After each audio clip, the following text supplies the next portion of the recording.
ನಮಸ್ಕಾರ ಎಲ್ರಿಗೂ. ಕಾಸಿದ್ ದೋರೆ ಬಾಸು ಚಾನಲ್ಗೆ ಸ್ವಾಗತ. ನಾನು ಹೇಳಿದ ಹಾಗೆ ಟೆಕ್ನಿಕಲ್ ಸರಣಿಯ 3ನೇ ವಿಡಿಯೋ ಇದು.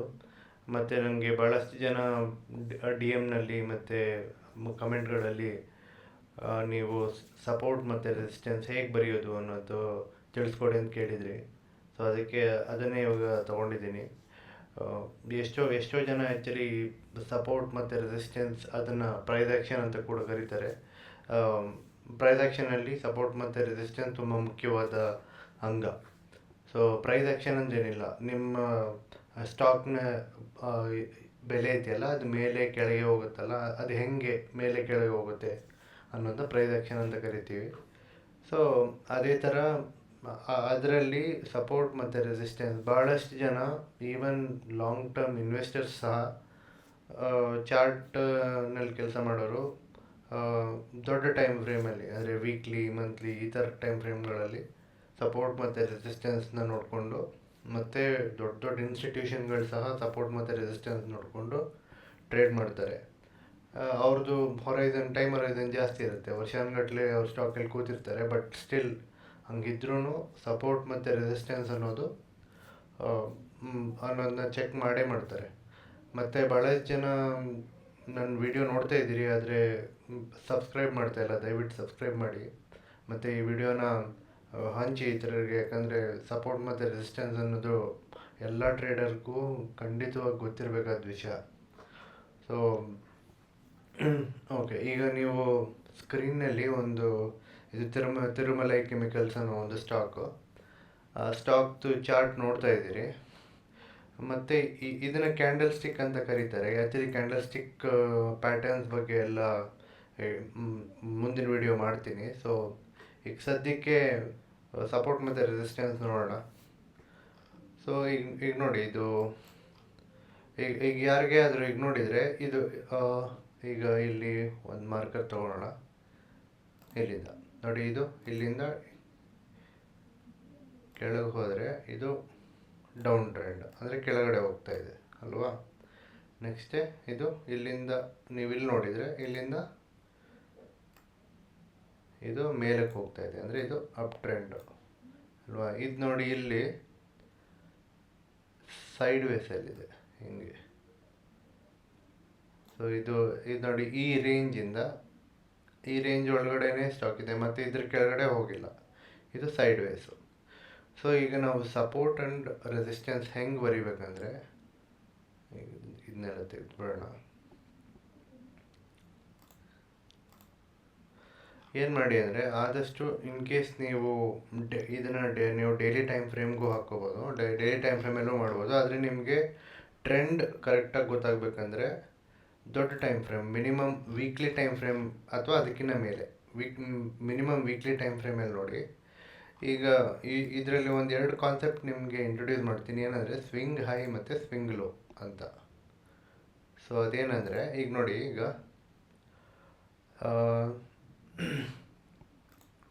ನೋಡಿ, ಇದು ಇಲ್ಲಿಂದ ಶುರು ಮಾಡಿದರೆ ಇದು ಇಲ್ಲಿ ತನಕ ಮೇಲೆ ಬಂತು, ಮತ್ತೆ ಇಲ್ಲಿ ಕೆಳಗೋಯ್ತು, ಮತ್ತು ಇಲ್ಲಿಗೆ ಮೇಲೆ ಬಂತು. ಈಗ ಇದನ್ನು ಗಮನಿಸಿರಿ ನೀವು, ಇಲ್ಲಿ 39 ರೂಪಾಯಿಂದ 118 ರೂಪಾಯಿ ತನಕ ಇದು ವೀಕ್ಲಿ ಟೈಮ್ ಫ್ರೇಮಲ್ಲಿ, ಆಯಿತಾ. ಮತ್ತು ಇಲ್ಲಿ 115 ತನಕ, ಮತ್ತು 115ರಿಂದ ಇಲ್ಲಿ 84ಕ್ಕೆ ಬಂತು. ಮತ್ತು 84 ಹತ್ರ ಒಂದಷ್ಟು ವೀಕಲ್ಲೇ ಆಟಾಡಿ ಮತ್ತೆ ಮೇಲ್ಗೆ ಹೋಯ್ತು 307ಕ್ಕೆ. ಸೊ ಇದು ಹೋಗ್ತಿದೆಯಲ್ಲ, ಇಲ್ಲಿಂದ ಇಲ್ಲಿಗೆ ಹೋಗಿ ಮತ್ತೆ ಇಲ್ಲಿಗೆ ಬಂತಲ್ಲ. ಸೊ ಇದು ಸ್ವಿಂಗ್ ಹೈ ಅಂತ. ನೀವು ನೋಡಿ, ಇದು ಒಂದು ಉಯ್ಯಾಲೆ ಥರ ನೋಡಿ, ಹಿಂಗೆ ಮೇಲ್ಗೆ ಹೋಯ್ತು ಮತ್ತು ಕೆಳಗೆ ಬಂತು. ಉಯ್ಯಾಲೆ ಹೆಂಗೆ ಹೋಗುತ್ತೆ, ಮೇಲೆ ಕೆಳಗೆ ಮೇಲೆ ಕೆಳಗೆ ಅಲ್ವಾ. ಸೊ ಹಿಂಗೆ ಇಲ್ಲಿಂದ ಇಲ್ಲಿಗೆ ಹೋಯಿತು, ಮತ್ತು ಇಲ್ಲಿಂದ ಇಲ್ಲಿ ಕೆಳಗೆ ಬಂತು, ಮತ್ತು ಇಲ್ಲಿಂದ ಇಲ್ಲಿಗೆ ಮೇಲ್ಗೆ ಹೋಯಿತು. ಸೊ ಇದು ಸ್ವಿಂಗ್ ಹೈ ಇದು, ಆಯಿತಾ. ಮತ್ತು ಈ ಸ್ವಿಂಗಲ್ಲಿ ಇದು ಸ್ವಿಂಗ್ ಲೋ. ಸೊ ಯಾವುದು ಸ್ವಿಂಗ್ ಹೈ, ಇದು ಸ್ವಿಂಗ್ ಹೈ, ಮತ್ತು ಇದು ಸ್ವಿಂಗ್ ಲೋ. ನೀವು ಅದೇ ಥರ ಇದು ಅಪ್ ಟ್ರೆಂಡಲ್ಲಿದ್ದಾಗ.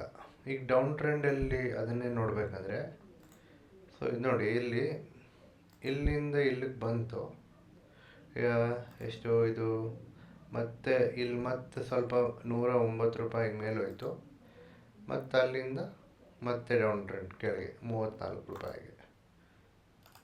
ಸೊ ಇದು ಡೌನ್ ಟ್ರೆಂಡಲ್ಲಿ. ಮತ್ತು ಇಲ್ಲಿ ನೋಡಿ, ಇದು ಸ್ವಿಂಗ್ ಸೇಮ್ ಅದೇ ಥರ. ಇಲ್ಲಿ ಇದು ಅಪ್ ಟ್ರೆಂಡ್ ಆಯಿತು, ಇದು ಡೌನ್ ಟ್ರೆಂಡಲ್ಲಿ. ಡೌನ್ ಟ್ರೆಂಡಲ್ಲಿ ಇದು ಸ್ವಿಂಗ್ ಲೋ ಮತ್ತು ಸ್ವಿಂಗ್ ಹೈ, ಆಯಿತಾ. ಸೊ ನಾವೇನು ಮಾಡಬೇಕು, ಯೂಶಲಿ ಈ ಸ್ವಿಂಗ್ ಲೋ ಮತ್ತು ಸ್ವಿಂಗ್ ಹೈಗಳನ್ನ ಗಮನಿಸಿ ಅಲ್ಲಿ ನೀವು ಈ ಸಪೋರ್ಟ್ ಮತ್ತು ರೆಸಿಸ್ಟೆನ್ಸ್ಗಳನ್ನ ಬರಿಬೇಕು. ಯಾಕಂದರೆ ಅದು ನಿಮಗೆ ಇಂಡಿಕೇಶನ್ ಕೊಡುತ್ತೆ. ಅಲ್ಲಿ ಈಗ ಇಲ್ಲಿ ಚೆಕ್ ಮಾಡೋದಾದರೆ ಏನಾಗ್ತಿದೆ ಅಂತ, ಇಲ್ಲಿ ಯಾರೋ ಸ್ಟಾಕ್ನ ಸೆಲ್ ಮಾಡಿದರು, ದೊಡ್ಡ ಪ್ಲೇಯರ್ಸ್, ಇನ್ಸ್ಟಿಟ್ಯೂಷನ್ಸ್ ಅಥವಾ ಅರೌಂಡ್ 230 ರುಪೀಸ್ಗೆ. ಸೊ 230 ರುಪೀಸಿಂದ 170ಗೆ ಬಂತು. ಮತ್ತು ಇಲ್ಲಿ ಬೈಯರ್ಸ್ ಟ್ರೈ ಮಾಡಿದರು ಮತ್ತೆ ಪ್ರೈಸ್ನ ಪುಷ್ ಮಾಡೋಕ್ಕೆ 237ಗೆ. ಆದರೆ ಇಲ್ಲಿ ಕೂತಿದ್ದ ಸೆಲ್ಲರ್ಸು ತುಂಬ ಸ್ಟ್ರಾಂಗು. ಸೊ ಅದಕ್ಕೇನು ಮಾಡಿದರು, ಇಲ್ಲಿ ಅವ್ರ ಸ್ಟಾಪ್ ಲಾಸ್ ಇರುತ್ತೆ, ಇದಕ್ಕಿಂತ ಮೇಲೋಗೋಕ್ಕೆ ಅವರು ಬಿಡಲಿಲ್ಲ. ಸೊ ಏನು ಮಾಡಿದರು, ಪೂರ್ತಿ ಭರ್ಜರಿ ಸೆಲ್ಲಿಂಗ್ ಮಾಡಿದರು. ಅಲ್ಲಿಂದ ನೋಡಿ ಅದು ಮೇಲಕ್ಕೆ ಬರೋಕ್ಕಾಗಲೇ ಇಲ್ಲ. ಸೊ ಇದು ಒಂದು ಸ್ವಿಂಗು, ಇದು ಸಣ್ಣ ಸ್ವಿಂಗ್. ನೀವು ಲೆಕ್ಕ ಹಾಕಿದರೆ ಇಲ್ಲಿ 219ಇಂದ 137, ಮತ್ತು 137ಇಂದ 180, ಮತ್ತು ಅಲ್ಲಿಂದ ಮತ್ತೆ ಕೆಳಗೆ ಇನ್ನೊಂದು ಸ್ವಿಂಗು, ಈ ಥರ. ಸೊ ಈಗ ಇದನ್ನೆಲ್ಲನೂ ಡಿಲೀಟ್ ಮಾಡಿಬಿಟ್ಟು, ಈಗ ಫಸ್ಟ್ ಐಡಿಯಾ ಏನಂದರೆ, ಈ ಸ್ವಿಂಗ್ ಹೈ ಸ್ವಿಂಗ್ ಲೋಗಳಲ್ಲಿ ನೀವು ಸಪೋರ್ಟ್ ಮತ್ತು ರೆಸಿಸ್ಟೆನ್ಸ್ನ ಬರಿಬೋದು. ಇದು ನೋಡಿ, ಇದು ಮೇಜರ್ ಸ್ವಿಂಗು ನೋಡಿ. ಇಷ್ಟು ದೊಡ್ಡ ರ್ಯಾಲಿಯಲ್ಲಿ ಹತ್ತತ್ರ ನಿಮಗೆ 2020 39 ರೂಪಾಯಿಂದ ಹಿಡಿದು ಮೇ 2020ರಿಂದ ಆಲ್ಮೋಸ್ಟ್ ಅಕ್ಟೋಬರ್ 2021 ತನಕ ಒಂದು ದೊಡ್ಡ ರ್ಯಾಲಿ ಆಯಿತು ಇದರಲ್ಲಿ. ಸೊ ಅದರಲ್ಲಿ ಇದೊಂದು ಮೊಮೆಂಟ್ ಇಲ್ಲಿ ಪಾಸ್ ಆಗಿತ್ತು. ಸೊ ಇಲ್ಲಿ ಏನಾಗ್ತಿದೆ, ಸೊ ಇಲ್ಲಿ ಯಾಕೆ ಈಗ ಹಿಂಗಾಯಿತು ಅಂದರೆ, ಇಲ್ಲಿ ನೋಡಿ, ಇಲ್ಲಿ ಯಾರ್ಯಾರು ಸಿಗಾಕೊಂಡಿದ್ರು ಅವರು ಇಲ್ಲಿ ಬಂದಾಗ ಸೆಲ್ ಮಾಡಿದರು, ಪ್ರಾಫಿಟ್ ಬುಕ್ ಮಾಡಿದರು. ಓಕೆ, ಈಗ ನೋಡಿ, ನೀವು ಇಲ್ಲೆಲ್ಲ ತೊಗೊಂಡಿರ್ತೀರಿ ಸ್ಟಾಕ್ನ 110 ರೂಪಾಯಿಗೆ 2018ರಲ್ಲಿ. ಆದರೆ ಸ್ಟಾಕ್ ಮೇಲಕ್ಕೆ ಹೋಗಲೇ ಇಲ್ಲ. ಇಲ್ಲಿಗೆ ಬಂದ ತಕ್ಷಣ 118 ರೂಪಾಯಿಗೆ ಅವರು ಸದ್ಯ ನನ್ನ ಕಾಸ್ಟ್ ಪ್ರೈಸಿಗೆ ಬಂತು, ಇನ್ನೂ ಕಾಯೋಕ್ಕಾಗಲ್ಲ ಅಂದ್ಬಿಟ್ಟು ಅವರು ಕ್ಯಾಪಿಟಲ್ನ ರಿಲೀಸ್ ಮಾಡೋಕ್ಕೆ ಸೆಲ್ ಮಾಡಿದರು. ಸೊ ಸೆಲ್ ಮಾಡಿದ್ರಿಂದ ಏನಾಯಿತು, ಇಲ್ಲಿದ್ದಿದ್ದು ಸೆಲ್ಲರ್ಸ್ದು ಎಫೆಕ್ಟು ಇಲ್ಲಿ ಕಾಣಿಸ್ತು. ಆದರೆ ಬಟ್ ಸ್ಟಾಕ್ಗೆ ತುಂಬ ಸ್ಟ್ರೆಂತ್ ಇತ್ತು, ಅದರಿಂದ ಏನಾಯಿತು, ತುಂಬ ಕೆಳಗೆ ಹೋಗಲಿಲ್ಲ. ಇದು 80 ರೂಪಾಯಿಗೆ ನಿಂತ್ಕೊಂಡು 86 87 ರೂಪಾಯಲ್ಲಿ ಮತ್ತು ಇಲ್ಲಿಂದ ಮತ್ತೆ ಬೈಯರ್ಸು ಫುಲ್ ಸ್ಟ್ರಾಂಗ್ ಆದರು. ಸೊ ಈಗೇನು ಮಾಡಬೇಕು, ಇದೊಂದು ಹೇಳಿದ್ನಲ್ಲ ಸ್ವಿಂಗ್ ಹೈ, ಇದು ಸ್ವಿಂಗ್ ಲೋ. ಒಂದು ಈ ಹಾರಿಜಾಂಟಲ್ ರೇ ತಗೊಂಡು ಸಿಂಪಲಾಗಿ ಇಲ್ಲೊಂದು ಇದು ಸಪೋರ್ಟು,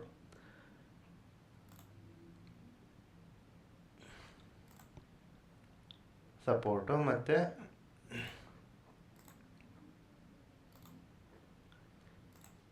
ಇದು ನೋಡಿ, ಇದು ರೆಸಿಸ್ಟೆನ್ಸ್ ಆ್ಯಕ್ಚುಲಿ ಇಲ್ಲಿಗೆ, ಆಯಿತಾ. ನೋಡಿ, ಇದು ಆ್ಯಕ್ಚುಲಿ ಇಲ್ಲಿಂದ ಬಂದಿದ್ದು. ಮತ್ತು ಈ ರೆಸಿಸ್ಟೆನ್ಸ್ ದಾಟಿದ ಮೇಲೆ ನಿಮ್ಗೆ ಎಂಥ ರ್ಯಾಲಿ ಕೊಡ್ತು, ಇಲ್ಲಿ ಹತ್ತತ್ರ 180% ರಿಟರ್ನ್, 160% ರಿಟರ್ನ್.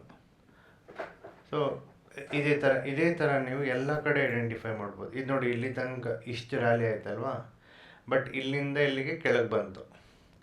ಮತ್ತು ಈ ಪ್ರೈಸಲ್ಲಿ ಮತ್ತೆ ಇಲ್ಲಿ ಮತ್ತೆ ಕೆಳಗೆ ಬಂತು, ಎಷ್ಟು, 213 ರೂಪಾಯಿಗೆ. ಸೊ ನೀವು ನೋಡಿ, ಇದೊಂದು ಮತ್ತು ಇದೊಂದು ನೋಡಿ, ಇದು ತುಂಬ ಹತ್ತತ್ರ ಅದೇ ಪ್ರೈಸಲ್ಲಿ ನಿಮಗೆ ಪ್ರೈಸ್ ಆ್ಯಕ್ಷನ್ ಕಾಣಸಿಗ್ತಾಯಿದೆ. ಸೊ ಇದು ಈ ಥರ ಎಷ್ಟು ಜಾಸ್ತಿ ಪಾಯಿಂಟ್ಗಳು ನಮಗೆ ಸಿಗ್ತವೆ, ಅಷ್ಟು ಅದು ಸಪೋರ್ಟ್ ಮತ್ತು ರೆಸಿಸ್ಟೆನ್ಸ್ ಬರೆಯೋಕ್ಕೆ ಅನುಕೂಲ ಆಗುತ್ತೆ. ಸೊ ನೀವಿವಾಗ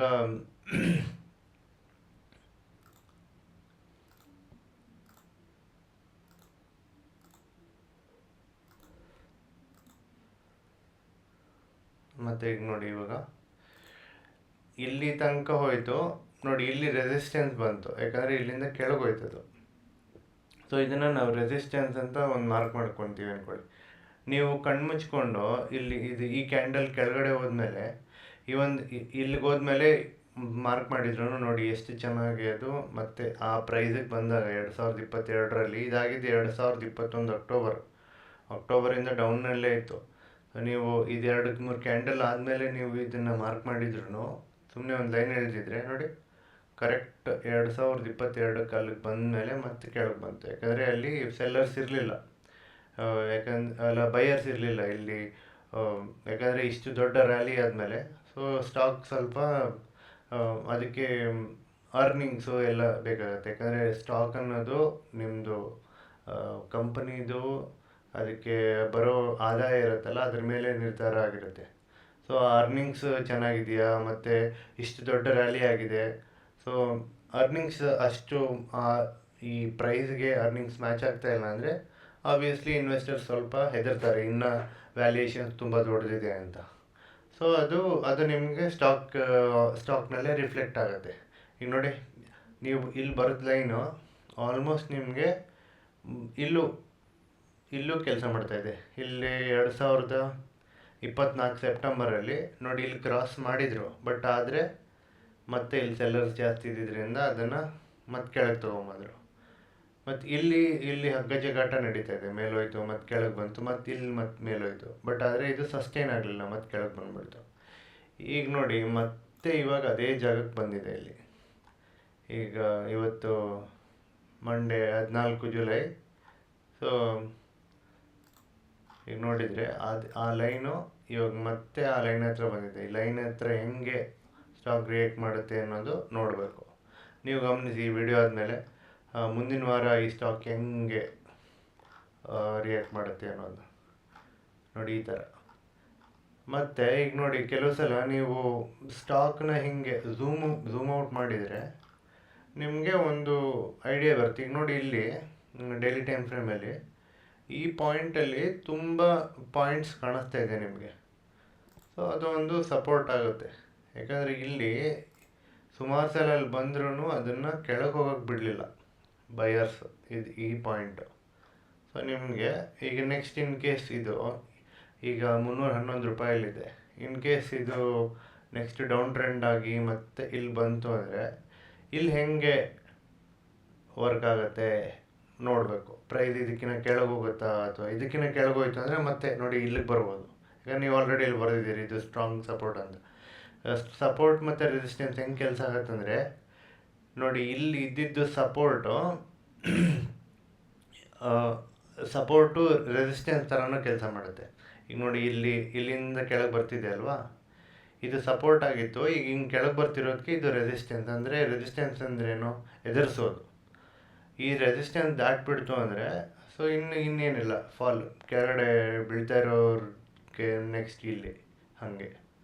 ಸೊ ಇದೇ ಥರ ನೀವು ಯಾವುದೇ ಸ್ಟಾಕ್ಗಾದರೂ ಈ ಥರ ಮಾಡ್ಬೋದು. ನೀವು ಇನ್ನೊಂದು ಎಕ್ಸಾಂಪಲ್ ತೊಗೊಳ್ಳೋದಾದರೆ ಈಗ ಟಾಟಾ ಮೋಟರ್ಸಿಗೆ ಬರಿಬೋದಿತ್ತಾ ನೋಡೋಣ.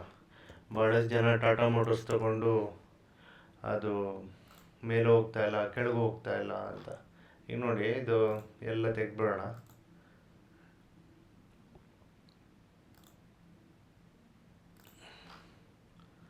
ವೀಕ್ಲಿ ಟೈಮ್ ಫ್ರೇಮ್ಗೆ ಹೋಗಿ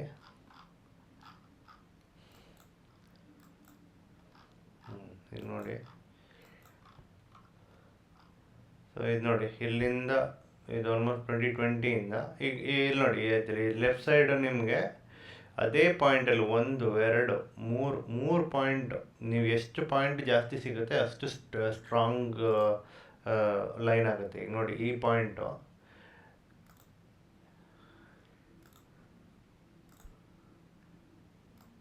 ನೋಡಿ, ಇಲ್ಲಿ 1 2 ಇಲ್ಲಾಗಿದ್ದು ಮತ್ತೆ ಇಲ್ಲಿ ರೆಸಿಸ್ಟೆನ್ಸ್ ಬಂದು ನೋಡಿ ಸ್ಟಾಕ್ ಎಷ್ಟು ಕೆಳಗೆ ಬಿತ್ತು. ಇಲ್ಲಿ 2016ರಲ್ಲಿ 555 ರೂಪಾಯಿಂದ ಹತ್ತಿರ 70 ರೂಪಾಯಿಗೆ ಬಿದ್ದೋಯ್ತು. ಮತ್ತೆ ಇಲ್ಲಿ ಮೇಲೆ ಬಂತು, ಇಲ್ಲಿ ಇದಕ್ಕಿಂತ ಮೇಲೆ ಹೋಗಲಿಲ್ಲ. ಮತ್ತು 2023ರಲ್ಲಿ 565ಕ್ಕೆ ಬಂತು. ಮತ್ತು ಇಲ್ಲಿ ಈ ರೆಸಿಸ್ಟೆನ್ಸ್ನ ದಾಟಿ ಮುಂದಕ್ಕೆ ಹೋಯ್ತು. ಈಗ ನೋಡಿ ಈಗ ಒಂದು ಸಲ ರೆಸಿಸ್ಟೆನ್ಸ್ ದಾಟಿದ ಮೇಲೆ ಈ ರೆಸಿಸ್ಟೆನ್ಸೇ ಸಪೋರ್ಟ್ ಆಗುತ್ತೆ. ಇಲ್ಲಿ ನೋಡಿ ಕೆಳಗಡೆ ಬಂತು, ಬಟ್ ಈ ಪಾಯಿಂಟಿಗೆ ಬರಲೇ ಇಲ್ಲ, ಅದು ಇಲ್ಲಿಗೆ ನಿಂತ್ಕೊಂಡ್ಬರ್ತು. ಸೊ ಇದು ಸಪೋರ್ಟ್ ಆಯಿತು ಅವಾಗ. ಹಾಗೆ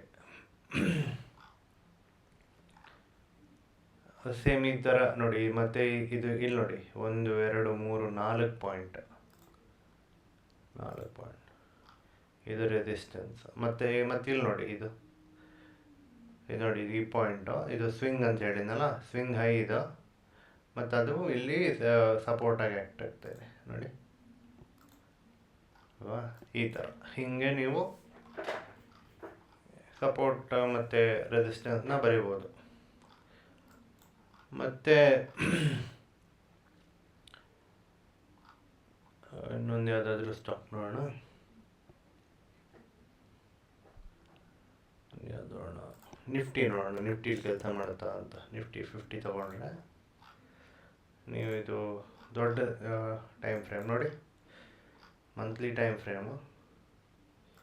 ಇಲ್ಲಿ ನೋಡಿ ಎಷ್ಟು ಜಾಸ್ತಿ ಪಾಯಿಂಟ್ ಬರುತ್ತೆ ಅಷ್ಟು ಒಳ್ಳೆಯದು ಅಂತ. ಈಗ ನೋಡಿ ಇಲ್ಲಿ ಇದು ರೆಸಿಸ್ಟೆನ್ಸ್ ಆಗಿ ಆ್ಯಕ್ಟ್ ಆಗಿತ್ತು, ಅದೇ ಇಲ್ಲೂ ಅದೇ ಥರ ರೆಸಿಸ್ಟೆನ್ಸ್ ಆಯಿತು ನೋಡಿ. ಇದು ದಾಟಿದ ಮೇಲೆ ನಿಫ್ಟಿ ನೋಡಿ ಏನು ಒಳ್ಳೆ ಮೂವ್ ಕೊಡ್ತು.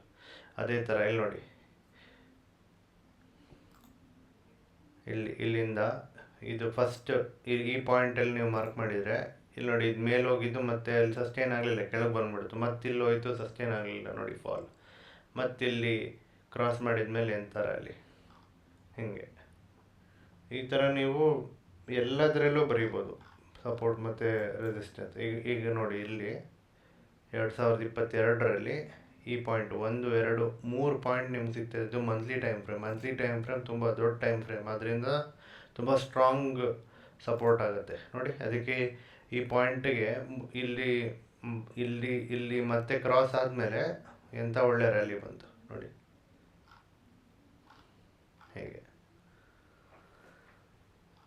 ಸೊ ಇದು ಸಪೋರ್ಟ್ ಮತ್ತು ರೆಸಿಸ್ಟೆನ್ಸು. ಮತ್ತು ಸಪೋರ್ಟ್ ಮತ್ತು ರೆಸಿಸ್ಟೆನ್ಸ್ನ ನೀವು ಟ್ರೆಂಡ್ ಲೈನ್ ಮುಖಾಂತರನೂ ಬರಿಬೋದು. ಈಗ ನೋಡಿ ಇಲ್ಲಿ ಚೆಕ್ ಮಾಡೋದಾದರೆ ಈ ಟ್ರೆಂಡ್ ಲೈನ್ ಏನಂದರೆ ಹಿಂಗೆ ಕ್ರಾಸ್ ಆಗಿರುತ್ತೆ. ಸೊ ಇಲ್ಲಿಂದ ನೀವು ಒಂದು ಟ್ರೆಂಡ್ ಲೈನ್ ಬರೀತೀರಿ ಅಂದರೆ ಅಟ್ಲೀಸ್ಟ್ ಮಿನಿಮಮ್ 2 ಪಾಯಿಂಟ್ಗಳನ್ನ ಟಚ್ ಮಾಡಬೇಕು ನೀವು, 2ಕ್ಕಿಂತ ಜಾಸ್ತಿ. ಸೊ ಯಾವುದಾದ್ರೂ ಒಳ್ಳೆ ಎಕ್ಸಾಂಪಲ್ ತಗೊಳ್ಳೋಣ. ಇಲ್ಲಿ ನೋಡಿ, ಇದೊಂದು ಟ್ರೆಂಡ್ ಅಂತ ಲೆಕ್ಕ ಹಾಕಿದರೆ, ಟ್ರೆಂಡ್ ಯಾವಾಗಲೂ ಫುಲ್ ಎಕ್ಸಾಕ್ಟಾಗಿ ಬರಲ್ಲ, ಸ್ವಲ್ಪ ಆ ಕಡೆ ಆಗುತ್ತೆ, ಬಟ್ ಸ್ಟಿಲ್ ನೋಡಿ ಇದು ಅಪ್ ಟ್ರೆಂಡಲ್ಲಿರೋದು.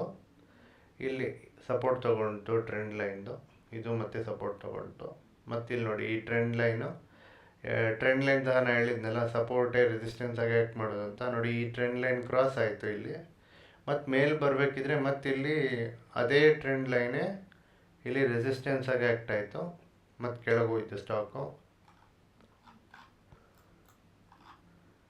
ಮತ್ತೀಗ ಮೇಲೆ ಹೋಗಿದೆ. ಈಗ ನೋಡಿ ಮತ್ತೆ ಇಲ್ಲಿ ಕ್ರಾಸ್ ಆಗಿಲ್ಲ, ಇಲ್ಲಿ ಮತ್ತೆ ಇಲ್ಲಿ ಕೆಳಗೆ ಹೋಗುತ್ತಾ ನೋಡಬೇಕು. ಹಾಗೆ ಇದು ಟ್ರೆಂಡ್ ಲೈನ್ ಈ ಥರ.